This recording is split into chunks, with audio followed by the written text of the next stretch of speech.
కలెక్టర్లు క్షేత్రస్థాయిలో పర్యటించాలని సీఎం రేవంత్ ఆదేశాలు జారీ చేశారు. తెలంగాణ పునర్నిర్మాణంలో విద్యా వ్యవస్థ అత్యంత కీలకమని ఆయన చెప్పారు. విద్యా వ్యవస్థ దెబ్బతినకుండా చర్యలు తీసుకోవాలని సూచించారు. ప్రభుత్వ స్కూళ్లు, ఆసుపత్రులను కలెక్టర్లు పర్యవేక్షించాలని చెప్పారు. జిల్లాల కలెక్టర్లతో సచివాలయంలో సీఎం రేవంత్ సమావేశమయ్యారు. ప్రధానంగా 9 అంశాలపై అధికారులతో ఆయన చర్చిస్తున్నారు. ముఖ్యంగా ప్రజాపాలన, ధరణి, వ్యవసాయం, ప్రజారోగ్యం, సీజనల్ వ్యాధులు వంటి అంశాలపై ప్రధానంగా చర్చించనున్నట్లు తెలుస్తుంది. అలాగే Vana Mahotsavam, Mahila Shakti, education, law and order, drugs నిర్మూలనపై చర్చించనున్నట్లు సమాచారం.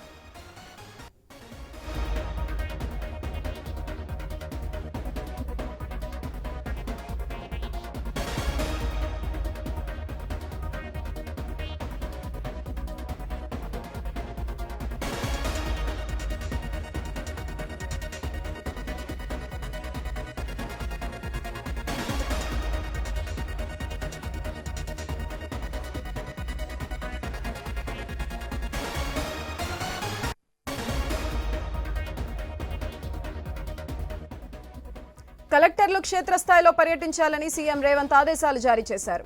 తెలంగాణ పునర్నిర్మాణంలో విద్యా వ్యవస్థ అత్యంత కీలకమని ఆయన చెప్పారు. విద్యా వ్యవస్థ దెబ్బతినకుండా చర్యలు తీసుకోవాలని సూచించారు. ప్రభుత్వ స్కూళ్లు, ఆసుపత్రులను కలెక్టర్లు పర్యవేక్షించాలని చెప్పారు. జిల్లాల కలెక్టర్లతో సచివాలయంలో సీఎం రేవంత్ సమావేశమయ్యారు. ప్రధానంగా 9 అంశాలపై అధికారులతో ఆయన చర్చిస్తున్నారు. ముఖ్యంగా ప్రజాపాలన, ధరణి, వ్యవసాయం, ప్రజారోగ్యం, సీజనల్ వ్యాధులు వంటి అంశాలపై ప్రధానంగా చర్చిస్తున్నట్లు తెలుస్తుంది. అలాగే Vana Mahotsavam, Mahila Shakti, education, law and order, drugs నిర్మూలనపై చర్చించనున్నట్లు సమాచారం. దీనిపై మరింత సమాచారం మా special correspondent Sunil phone line ద్వారా అందిస్తారు. సునీల్, చెప్పండి, విద్యా వ్యవస్థ దెబ్బతినకుండా ఎలాంటి చర్యలు తీసుకోవాలని సూచించారు? సచివాలయంలో కలెక్టర్లతో సమావేశం సాగుతుంది. ఆ తర్వాత వీళ్ళతో ఇటు సీఎం కావచ్చు, మంత్రుల సమావేశం ఉండనుంది.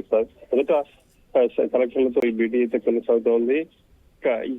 ఈ సమావేశంలో సీఎం కావచ్చు, అదేవిధంగా డిప్యూటీ సీఎం, రెవెన్యూ మంత్రి పొంగులేటి శ్రీనివాస్ రెడ్డి ముగ్గురు కూడా మాట్లాడారు. అధికారులకు కీలక దిశానిర్దేశం చేశారు. మొదట మాట్లాడినటువంటి సీఎం కలెక్టర్లు ప్రజా పాలనను విజయవంతంగా ముందుకు తీసుకెళ్లాలి అని చెప్పేసి ఆయన సూచనలు అయితే చేశారు. ప్రభుత్వానికి కళ్ళు, చెవులు కలెక్టర్లే కాబట్టి వాళ్ళు క్షేత్రస్థాయికి వెళ్లి ప్రభుత్వ సంక్షేమ కార్యక్రమాలను ప్రజలకు వివరించడం, అదేవిధంగా అభివృద్ధి ఫలాలను ప్రజలకు అందే విధంగా ముందుంచాలి అనేది సీఎం వాళ్ళకైతే సూచనలు చేశారు.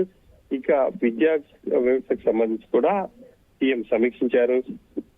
ప్రధానంగా ఇప్పటికే చాలా పాఠశాలల్లో సమస్యలు నెలకొని ఉన్నాయి. వాటిని పరిష్కారం దిశగా ప్రభుత్వం అడుగులు వేసింది.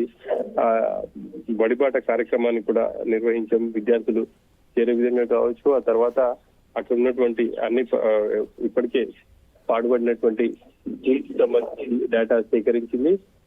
రాబోయే రోజుల్లో వాటి నిర్మాణాలు కూడా చేపడతామని చెప్పేసి టీం కలెక్టర్లకు చెప్పడం జరిగింది. ఇక ప్రధానంగా విద్యార్థులను ఉన్నత చదువుల దిశగా ప్రోత్సహించాల్సిన బాధ్యత కలెక్టర్లు తీసుకుని వాళ్ళని క్షేత్రస్థాయిలో స్కూల్కి వచ్చే విధంగా చేయాలి అనేది సీఎం వాళ్లకు సూచనలు అయితే చేశారు.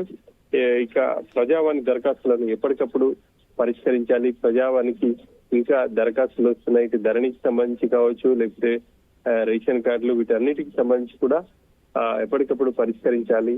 రేషన్ కార్డుల అంశం ప్రభుత్వ పరిధిలో ఉంది కాబట్టి రేషన్ కార్డులు కూడా త్వరలోనే జారీ చేస్తామని చెప్పేసి చెప్పినట్టు తెలుస్తుంది. ఇక ప్రభుత్వం అమలు చేయబోతున్నటువంటి 6 గ్యారంటీ హామీలను ప్రజల్లోకి తీసుకెళ్లాల్సిన బాధ్యత కలెక్టర్ల మీదే ఉంటుంది. ఆ ప్రభుత్వ సంక్షేమ పథకాలను ప్రజలకు ఎప్పటికప్పుడు వివరించడమే కాకుండా క్షేత్రస్థాయి పర్యటనలు కలెక్టర్లు చేయాలి. క్షేత్రస్థాయిలో ప్రజలు ఏం కోరుకుంటున్నారు అన్నది కూడా ఎప్పటికప్పుడు తెలుసుకుని అందుకు అనుగుణంగా వ్యవహరించాల్సి ఉంటుంది. కాబట్టి ఆ ఫీడ్బ్యాక్ ని ప్రభుత్వానికి ఇవ్వాలి అని చెప్పేసి కూడా ఆయన చెప్తూ వచ్చారు. ఇక మిగతా కార్యక్రమాలకు సంబంధించి చూస్తే ప్రధానంగా అగ్రికల్చర్ సంబంధించి, వ్యవసాయానికి సంబంధించి ఇప్పటికే రైతులు పంటలు వేశారు. కొన్ని జిల్లాల్లో ఇప్పుడిప్పుడే వర్షాలు కురుస్తున్నాయి. రైతులు ఇబ్బందులు పడుతున్నటువంటి పరిస్థితి. కానీ అక్కడ అటువంటి ఇబ్బందులు అంటే రైతులకు సంబంధించి ఎలా ముందుకు వెళ్ళాలి అనేది ఎప్పటికప్పుడు వ్యవసాయ శాఖ అధికారులతో వాళ్ళ సూచనలు తీసుకుని రైతులకు వివరించాల్సి ఉంటుంది. కాబట్టి ఎప్పటికప్పుడు కలెక్టర్లు క్షేత్రస్థాయిలో పర్యటిస్తేనే ఇవన్నీ తెలుస్తుంటాయి. వివిధ ప్రాంతాల నుంచి వచ్చినటువంటి కలెక్టర్లు తెలంగాణ సంస్కృతిలో భాగమై ప్రజలకు చేరువ కావాలి.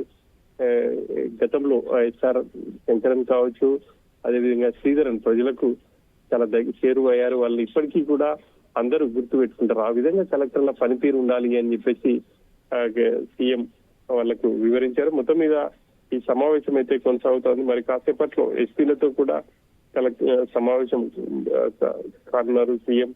ఎస్పీలకు డ్రగ్స్ కావచ్చు, అదేవిధంగా గంజాయికి సంబంధించి నివారణ, అదేవిధంగా పాఠశాలలో చేపట్టాల్సినటువంటి అంటే క్యాంపెయినింగ్ సంబంధించి వాళ్ళకు దిశా నిర్దేశం చేయబోతున్నారు. Right, thank you Sunil.